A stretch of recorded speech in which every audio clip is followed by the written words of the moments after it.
গণ আন্দোলনকে দমন করা যায়। হ্যাঁ, ত্রিপুরার মানুষ এগুলি কোনো সময় মাথা পেতেনি।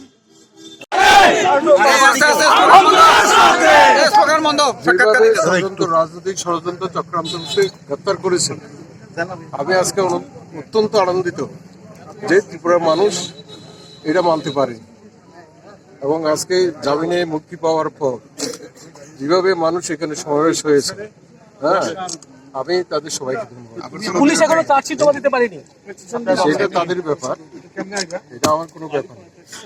আমি শুধু এটা বলবো, আমার গ্রেপ্তারকে কেন্দ্র করে তারা যে সমস্ত গল্প তৈরি করেছে এবং সমাজের বিভিন্ন স্তরের মানুষ, ডাক্তার থেকে আরম্ভ করে ইঞ্জিনিয়ার, সাবরুম থেকে ধর্মনগর পর্যন্ত বাড়ি বাড়ি গিয়ে সেই লোকগুলিকে হ্যারাস করেছে, হ্যাঁ, অপমানিত করেছে, অপদস্থ করেছে।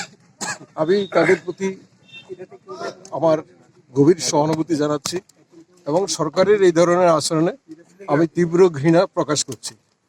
সামগ্রিকভাবে যিনি এই গত 25 বছরে বামফ্রন্ট সরকারের উন্নয়নকে তুলে ধরার জন্য পূর্ত দপ্তরের মন্ত্রী হিসেবে যিনি যে কাজ করেছিলেন এবং তার মধ্য দিয়ে সার্বিকভাবে ত্রিপুরার একটা সাফল্য এনে দিয়েছিলেন, আমরা দেখেছি যে এই গভর্নমেন্ট আসার পর সম্পূর্ণ ষড়যন্ত্রমূলকভাবে তাকে একটি মামলার ভেতরে অন্তর্ভুক্ত করা হয়, যে মামলার কোনো সারবত্ত নেই এবং এই ধরনের একটি মামলার মধ্য দিয়ে আমাদের দৃঢ় বিশ্বাস এটা বাদল চৌধুরীকে কখনো আটকে রাখা যাবে না। আমরা এটা লক্ষ্য করেছি যে এই সময়ের ভেতরে ত্রিপুরা রাজ্যের ভেতরে বাদল চৌধুরীকে হেয় প্রতিপন্ন করতে গিয়ে বাদল চৌধুরী ত্রিপুরার মানুষের আরো মন জয় করতে পেরেছেন এবং এই মামলার মধ্য দিয়ে বাদল চৌধুরীকে হেয় প্রতিপন্ন করার যে চেষ্টা করেছিল ত্রিপুরার মানুষ ঘৃণ্যভাবে তা সেখানে প্রত্যাখ্যান করেছে। শুধু বামপন্থী অংশের মানুষ শুধু না, এর বাইরে বিভিন্ন রাজনৈতিক দলের মানুষ তারা এর সমালোচনা করেছেন, বিশেষ করে বয়স্ক অংশের মানুষ যারা ত্রিপুরার প্রবীণ নাগরিক তারা তার সমালোচনা করেছেন, কারণ তারা বাদল চৌধুরীকে তারা চেনেন। তারা প্রত্যেকে তীব্রভাবে তার বিরোধিতা করে বলেছেন যে এই ধরনের ষড়যন্ত্রের মধ্য দিয়ে এই ধরনের একজন উন্নয়নের রূপকারকে এইভাবে হেনস্থা করা এটা ঠিক হয়নি।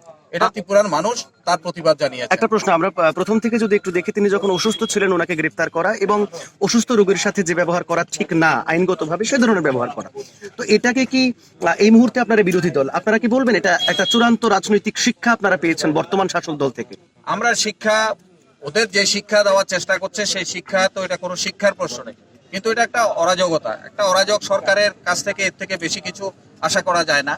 একটা অসুস্থ মানুষ তার সঙ্গে কি ধরনের ব্যবহার করবে এটা এই গভর্নমেন্ট এটা জানে না। তো কাজেই ওদের যেই ব্যবহারগুলো সেখানে দেখিয়েছে বাদল চৌধুরীর কাছে, লকআপের ভেতরে ঢোকানোর চেষ্টা করেছে একটা মন্ত্রী, একটা বয়স্ক মানুষ, একটা অসুস্থ মানুষ, তিনি দীর্ঘদিন ত্রিপুরা রাজ্যে একটা মন্ত্রী ছিলেন, তাকে যেভাবে ঘাড়ে ধাক্কা দিয়ে লকআপের ভেতরে ঢোকানোর চেষ্টা করা হয়েছে এটা তো অমানবিক। এটা কে সমর্থন করেছে?